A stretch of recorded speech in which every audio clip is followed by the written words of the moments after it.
Hello and welcome to the Cardiac Cats YouTube channel. I'm your host, Jacob Shorba, and today we're going to be discussing the Jacksonville Jaguars' first hiring of the offseason as they bring in defensive coordinator Ryan Nielsen from the Atlanta Falcons. So we're going to break down the kind of coach that Nielsen is, what we could look at from the schemes he's run before, how that changes things in Jacksonville, and ultimately how this also impacts some of the cap decisions for the team this offseason potentially. It's not a fact, but I think it is very much plausible to say that bringing in a guy like Nielsen will change what the Jaguars do and also potentially change how they approach the draft. So, with that all said, we're going to hop right into this. So, Ryan Nielsen, just to talk about history for the guy a little bit, he was the defensive line coach in New Orleans for a while, I think since around 2017. Was there for multiple years, very highly regarded. The New Orleans Saints tried to keep him around for a long time, even when he was a guy who could probably have gotten a defensive coordinator role well before 2023. But he ultimately stuck around. They paid him well. And when the coaching staff got upheaved a bit in New Orleans, he ended up walking. He ended up going to the Atlanta Falcons in 2023 to head up their defense. And so Nielsen, when he was with New Orleans Saints, they ran a lot of 4-3 defense, still ran a lot of man coverage.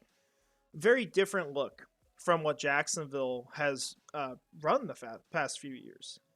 And then you also look at what they did this last year in Atlanta and how things changed a little bit. So Nielsen, I'll just put this up so you guys can read a little bit about him as I talk about this. Nielsen is a guy who's going to run multiple fronts. He has a lot of versatility in what he offers.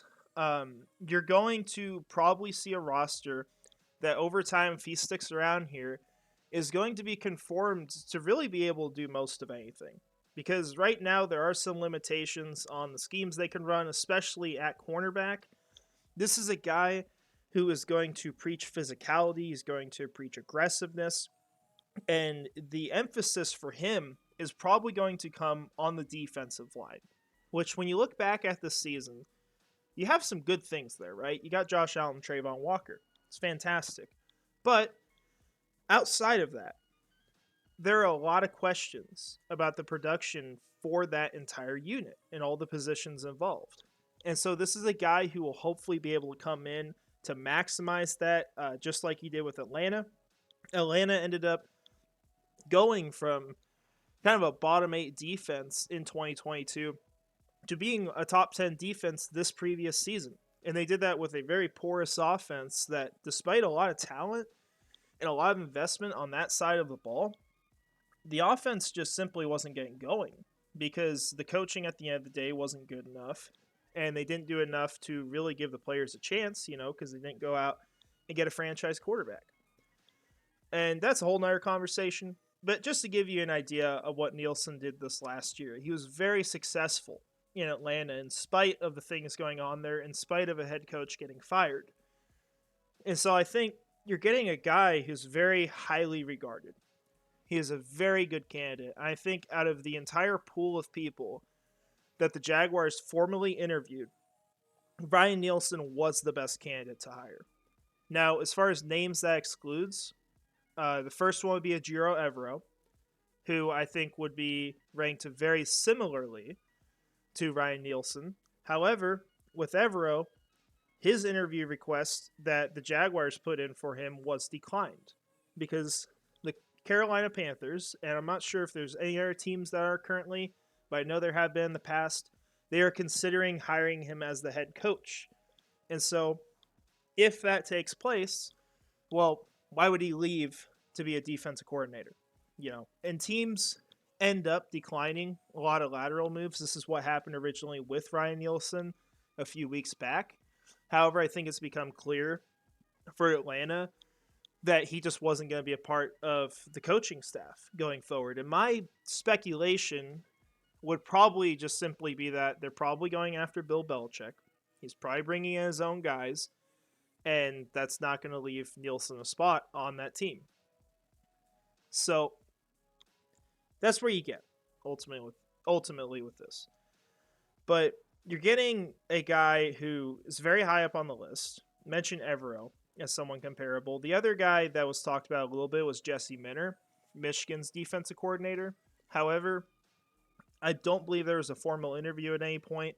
There was a little bit of interest, and he would also be a first time defensive coordinator in the NFL. He was very successful in college running his defense. It was the best defense over the last 2 years, but there's still question marks about that. And I think that's hard for a team to go hire someone who has not run a defense before in the NFL in its entirety when it might be a prove it year for this team. Like, this might be the last year for the coaching staff if things don't go well. So this hiring makes a lot of sense. And it legitimately is, in my opinion, the best hiring they could have made. However, there are some caveats to that. So one thing I do want to note, so you can go on the Jaguars website. You can read Doug Pearson's response to this, hear him talk about Nielsen a bit, kind of why they wanted to bring him into the team. However, when it was announced he was hired, one of our trusted sources on Twitter, Edilla, we call him, mentioned the preferences that both Trent Baalke and Doug Pearson had for defensive coordinator. Now, I agree with Trent. Nielsen was the best option of the two. The other one was Marquand Manuel. That's who Doug wanted, apparently, is the idea. It does hint that Trent Baalke could potentially still be in charge of things. And what I mean by that is he could possibly have final say in personnel based off that. However, I think right now, if I had to guess at it, I would imagine that they are probably negotiating as it goes on their decisions, because you also have to keep in mind that Press Taylor was someone that Doug Pearson wanted to keep and Trent Baalke wanted to let go. Obviously, at this point, Press Taylor's sticking around. And so I think probably what's happened here is that the two of them have come to terms where they're probably going to just say, okay, let me have this, you have that, all works out well.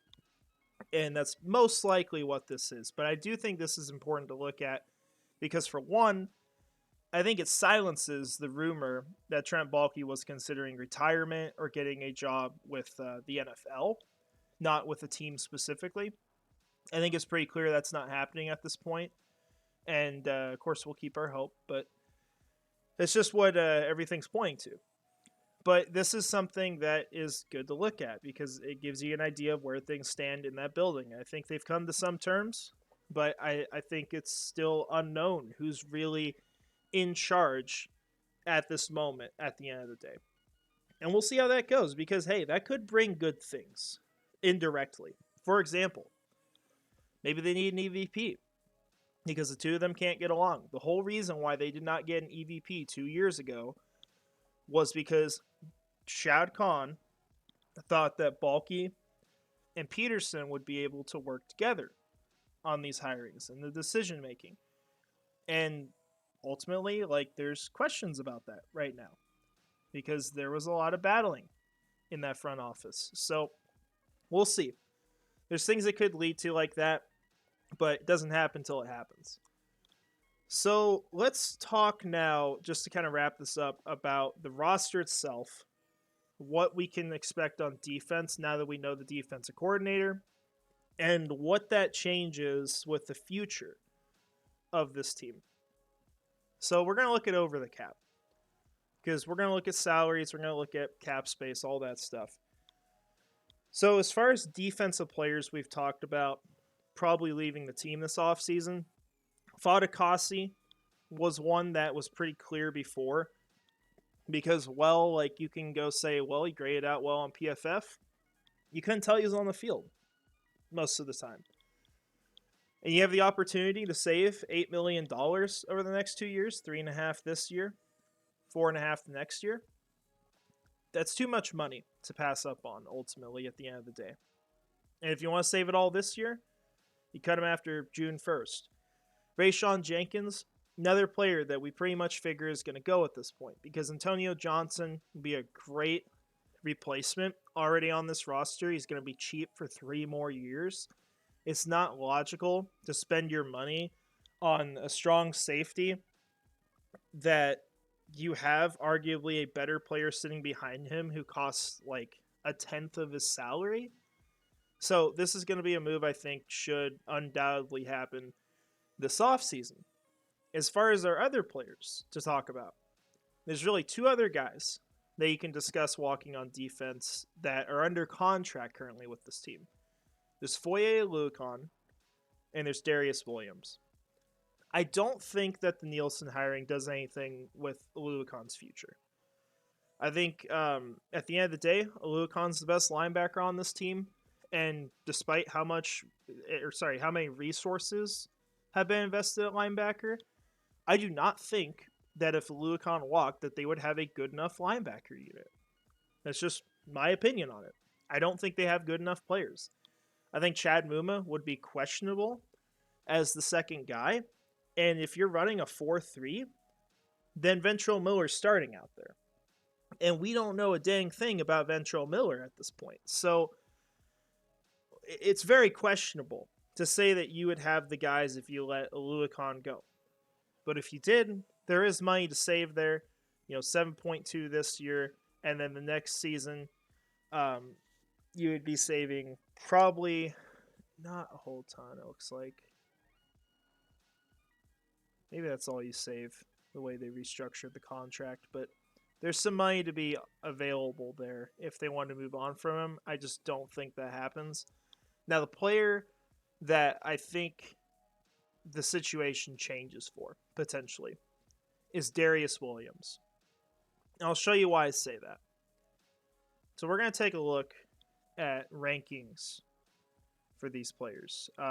How they performed, man coverage, zone coverage, all this stuff. Because this is very important for determining the future of some of these players. Because you're going from a team that ran a lot of zone coverage this last season. They were, I think, top 5 in the NFL, to Ryan Nielsen coming in, who is someone who ran the most press coverage in the NFL this year in out wide alignments. Ran it over half the time. I think he's the only team to have done that this year. So let's take a look at how these players performed man and zone coverage. So we'll eventually update for me. There we go. Okay. So we have man coverage here, and then zone coverage is off to the side. So your best player in man coverage this year was Antonio Johnson. Given that your stats here might not be completely accurate because Johnson was not on the field nearly as much as some of these other players, but you look at the performance of this team in man coverage. Tyson Campbell. This is a 36 grade this last year. Now, he did well in 2022 from what I believe, as far as man coverage goes. And so you could look at him and say, well, we're not going to do anything with him at this point. Like, he's going to stay here. It's still his rookie contract. There's a lot of upside. And this is a guy who has done it before at a high level. So I think it's obvious, though, like, he's going to stick around here. He's going to start for this team at least one more season. But for Darius Williams, it's pretty average. That's as far as how he's done in man coverage. And then you go to zone, and you see why he's talked about as a zone corner. Grades out nearly a 90 on the year. And so I think they're going to have a hard decision to make here. And it's because at the end of the day, what Darius Williams does really well might not fit what the defense is going to become. And if that's the case, you're going to get a player who's probably going to fall off a bit. He's getting older already. And you might be able to just replace that with someone for cheaper or get a big upgrade at that spot for what you now want. And you might have trade value for Darius Williams at this point. So I think that's very much a topic. You also keep in mind, we look at Darius Williams' contract, you have $11 million that you can save this year if you cut him. Now, if this team is going to run a lot of zone, then I would absolutely keep him. I think he's worth that money. He's a very good corner. but he's also 31 years old. He's getting up there in age, and the way the defense is going to be run might not be the best fit for him. And, the side of me that likes the players definitely hates this because Williams is a guy who came here under a cheap contract. He took a pay cut to come to Jacksonville at a time when this team was the worst in the league. He wanted to be with this team. He's a hometown guy, and it's hard to say, let's move on from that kind of player. So would I do it? I don't necessarily think I would. I'd probably find a way to make him work this season, but I think there's a legit shot that they do make a change there just because of the nature of what they want to do with this defense. And if you do that, you will have the possibility of going and trading him off to a team. Well, his value is really high and getting a good draft pick out of that. For example, just to throw out a team for you, what about the San Francisco 49ers? 49ers, pretty clearly, were a team that was shopping for a cornerback around the trade deadline. Try to get Jalen Johnson. That is a place where they have weakness right now. They have Charvarius Ward. It's a very good player. But behind that, there's some questions. You go out and you get a player like Darius Williams. You also get him on a pretty solid contract for what he's worth right now. Send maybe your compensatory third-round pick, a fourth-rounder, and that pretty much solidifies your defense. You get him out of the AFC as well, because you don't want to be playing him a ton, and that could be a logical place for him to go. And so I think there's a possibility that we see a move like that take place with Darius Williams just because of what the defensive coordinator is known to run coming in here. However, just final note here. Ryan Nielsen is someone who runs multiple fronts. Like I mentioned this earlier in the video, but he is someone who adapts to his players. That is something that's very important to him. He will get the best out of the players here. And so, while we look at things like how much he plays press coverage in Atlanta, it is important to note that I do not think that they will do it to the same exact extent that he did in Atlanta. He's someone who can adjust. He's someone who can get the strengths out of the players he has on the team. But when we're talking about roster building, and you have a player like this that has really high value right now, but you could save a lot of money on, you will probably have options out there in free agency that fit this team better. You might have to go out and go that route on it. So we'll see what happens. But I think that's the one thing it changes as far as free agency.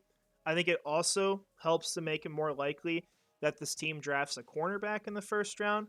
In 2025, the only players under contract on this team at cornerback are Monteric Brown and Christian Braswell. So that is a unit on this team that, you look at the top two players and you say, hey, they're pretty damn good. It might not be like that for too long, because we do not know if these guys will be here long term. We don't know with Darius Williams how much longer he's got that he's going to play at a high level. And so a lot of things might change there. You might see this team go out and draft a top cornerback. And now you could talk about a guy like Kool-Aid McKinstry perhaps, or maybe even a Nate Wiggins, two guys who did really well in man coverage. Kool-Aid being a guy who does a ton of press as well. So I think that's all stuff to consider. I think that's what changes. But at the end of the day, this is a really good hiring by Jacksonville, and it gives you the opportunity as well to bring in someone who could end up being a head coach candidate down the road. And when you do that, not only do you have a really good football team, really good units on the field, but you get compensatory draft picks out of it too. So, down the road, that could be a possibility. We will see how things go, though, because this team needs to turn things around first before that's even a possibility. But that's all I've got today.